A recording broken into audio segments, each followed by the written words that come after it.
Nos encontramos con David Valverdi, camarógrafo, se desempeña actualmente en la Pacho Canal 11 y nos va a contar un poco de su recorrido profesional.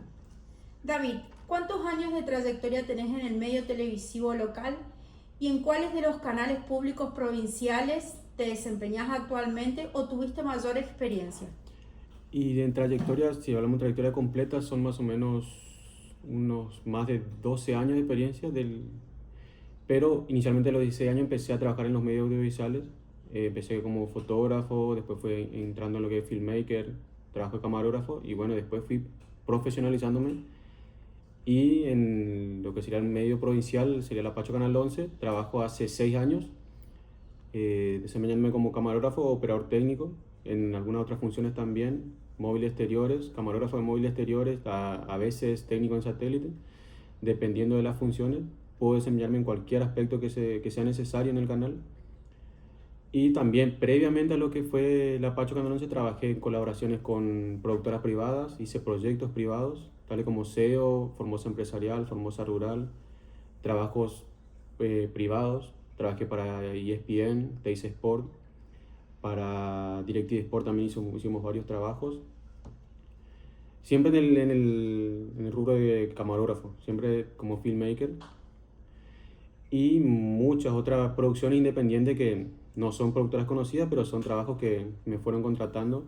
Y bastantes festivales ya sea provinciales, festivales de folclore, festivales culturales, trabajando en plataformas de circuito cerrado, en formato de circuito cerrado, para lo que sean las pantallas de la animación para el público y también en el streaming que se realiza para ciertos festivales. No todos hacen streaming, pero también en eso nos desempeñamos. Considerando las transformaciones de la industria audiovisual, ¿cómo viste la transición tecnológica? Por ejemplo, el paso de las tecnologías analógicas y los formatos digitales HD y la incorporación de los dispositivos móviles en tu rutina diaria. Y como no tengo tantos años en el rubro, yo trabajé mucho con dispositivos analógicos, por ejemplo, cámaras analógicas, editores analógicos, pero más por una cuestión de aprender como era antes, a modo de práctica, si se quiere. Pero yo cuando empecé a trabajar ya estábamos muy metidos en el tema de la tecnología digital, de los HD, el celular. Y ahora en estos últimos años sí ya se empezó a incorporar con mucho más fuerza el uso de los celulares, de estabilizadores para celulares, gimbal para celulares, micrófonos para celulares, que prácticamente está todo enfocado en utilizar un dispositivo móvil como una cámara. Realmente no reemplaza, a opinión mía, no reemplaza jamás el uso de una cámara, pero fue bastante intuitivo todo. Pero hay mucha diferencia entre uno y otro. Dependiendo mucho de la función para lo que se requiera, para mí es una cosa o es otra. Pero o sea, se puede utilizar a veces para una cosa que se hace con una cámara, tranquilamente lo puedes hacer con la cámara de un teléfono, pero hay otras cosas que específicamente necesitas una cámara, por ejemplo. Pero sí se puede hacer cualquiera de las dos. Se puede salir del paso si se quiere. Profesionalmente, en mi opinión, preferiría que no, que se utilicen las cámaras como corresponde, pero un celular puede servir de mucha ayuda o salvarte. Perfecto. Durante los bloques de programación en vivo, tu franja horaria, que en este caso es la tarde, la dinámica de coordinación sincrónica y presencial con el control de sonido, los productores y el director de cámara, ¿cómo es el juego de señas, los códigos específicos que usan para ir coordinando al aire los programas? Y generalmente el equipo técnico, como está conformado normalmente como cualquier estudio de televisión, camarógrafos, sonidistas, switcher, operadores de playout, con el paso del tiempo, los años, ya es muy intuitivo todo, ni siquiera hace falta una mirada, una seña, ya se entiende.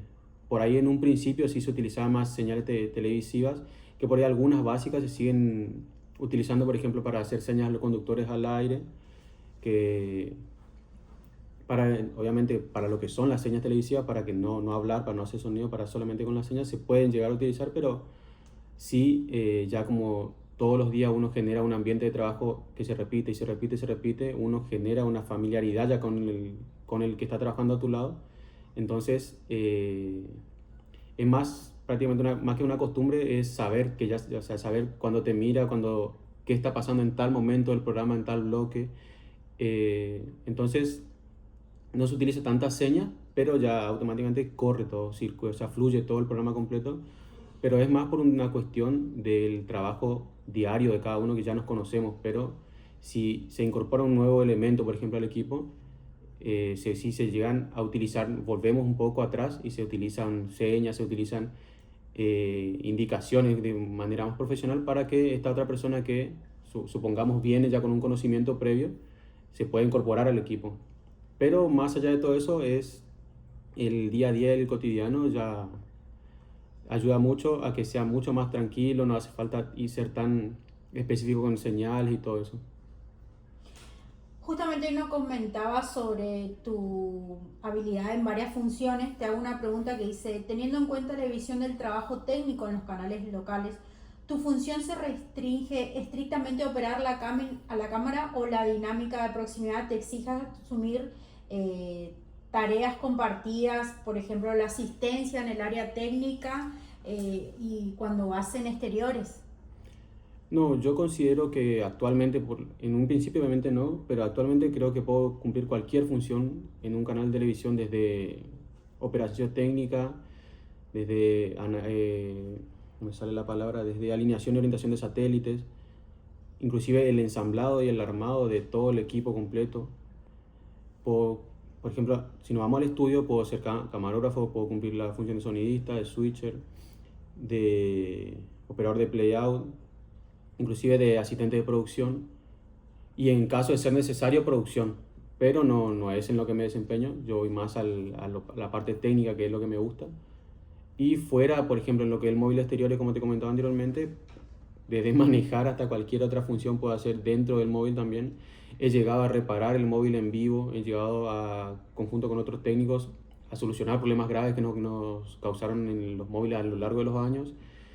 Y en otros móviles, por ejemplo, el segundo móvil que tenemos, que es más para lugares inhóspitos, no es hacia donde llega el camión de exteriores, un móvil desarmable, ese sí o sí necesita ser un poco más, o sea, un poco más, ¿cómo decirlo? Más entendido en estas cuestiones, por lo que hay que ensamblar y desarmar nuevamente el móvil en poco tiempo, armarlo y que funcione de manera correcta en muy pocos minutos. Entonces sí, creo yo que desde lo que es móvil exteriores, primer y segundo móvil de estudio, podría desempeñarme en cualquier función. Muy bien, David.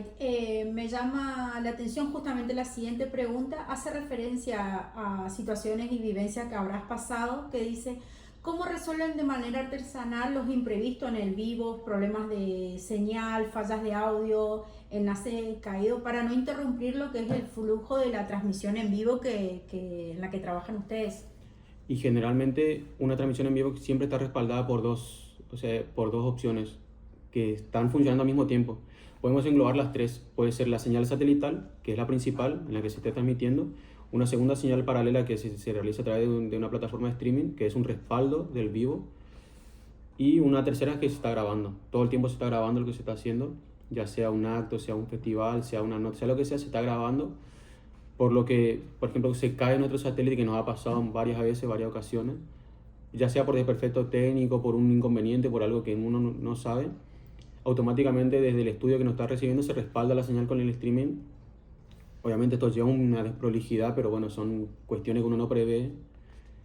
Y en caso de que el streaming falle también, tenemos la grabación que para respaldar el trabajo en caso de ser necesario volver a emitirlo más adelante, o generalmente lo que se hace es se retoma cuando se repare, sea lo que sea que haya pasado, y la grabación que ya está se vuelve a emitir y se realiza obviamente un comunicado con el que hubo un fallo técnico y que ese es el material que se perdió del vivo y que se vuelve a emitir. Y si es, por ejemplo, programas en piso, hemos tenido también inconvenientes de programas en piso en estudio, y generalmente un corte de energía, por ejemplo, en esos 42 segundos que tarda el grupo electrógeno en abastecer al canal, bueno, dependiendo si es justamente una nota, si se está alargando un material al aire, un pregrabado, y bueno, y se ve más o menos en qué instancia se cortó y trata de retomar con que la idea no se pierda cuando volvemos al aire. Pero más allá de eso, siempre depende de qué es lo que se esté emitiendo. pero generalmente se toman esas decisiones. Perfecto. Ahora una pregunta más por tu rol. ¿Qué criterios estéticos objetivos buscas vos cuando estás realizando el encuadre para reflejar y resaltar la identidad local y el territorio de la transmisión que están realizando? Primero, yo trato de posicionarme en el lugar en el que estemos, ya sea un festival, sea una nota en exteriores, sea, hemos hecho cocina, por ejemplo, en exteriores o en estudio, y qué identidad, qué personalidad tiene ese programa específicamente, y bueno, uno trata de acompañar con la composición que uno crea en su encuadre, ya sea, por ejemplo, un festival. El festival está, hace unos cuadros de unos conductores, los que están conduciendo el festival, y tratas de que el encuadre sea solamente ellos, puede ser, o un encuadre que acompañe a ellos con la gente, con el público, que se vea que es un escenario, que la persona que lo ve, que vea a la pasada, por ejemplo, entienda qué es lo que está viendo, entienda que no es simplemente una persona hablando, que es una persona hablando sobre un escenario, que vea que ese escenario es producto de un festival o de algo, o sea, cosa de que sea coherente el plano que uno entrega con la producción completa que se está transmitiendo. Excelente. Fue, ¿siempre quisiste ser camarógrafo? ¿Fue algo que fuiste descubriendo a medida que empezaste a hacer primero fotografía, no contabas en eventos, después te involucraste un poco más, también sabemos que estudiaste producción? Sí, no, en un principio no, mi idea no era, yo no conocía nada de este mundo, era totalmente alejado de este mundo, las cuestiones que yo iba haciendo, pero cuando empecé a trabajar de fotografía fue más como un hobby, empecé a hacer fotografía de paisaje, fotografía de animales, y bueno, después empecé a trabajar como fotógrafo, a hacer algunos que otros trabajos, y de a poco fui viendo más o menos lo que es el trabajo en televisión, el trabajo. Más que nada cuando arranqué me acuerdo que miraba mucho el tema de los videoclips, la forma en la que se realizaban, la preproducción, la postproducción, el detrás de escena. Y bueno, me empezó a llamar mucho la atención. Después conocí la carrera de producción y también en su momento estaba locución y operación, y bueno, elegí la carrera de producción porque me gustaba más el hecho de producir, de crear contenido, de crear todo el plan de trabajo completo para realizar eso. Y después, bueno, como siempre se dice, la vida le va acomodando a uno, y terminé trabajando como operador técnico, que le encontré el gusto, y la verdad que me trajo mucha satisfacción este trabajo. Muchísimas gracias por brindarnos tu tiempo, sabemos que es muy acotado, y por la realización de esta entrevista. Que sigas creciendo profesionalmente. Muchas gracias.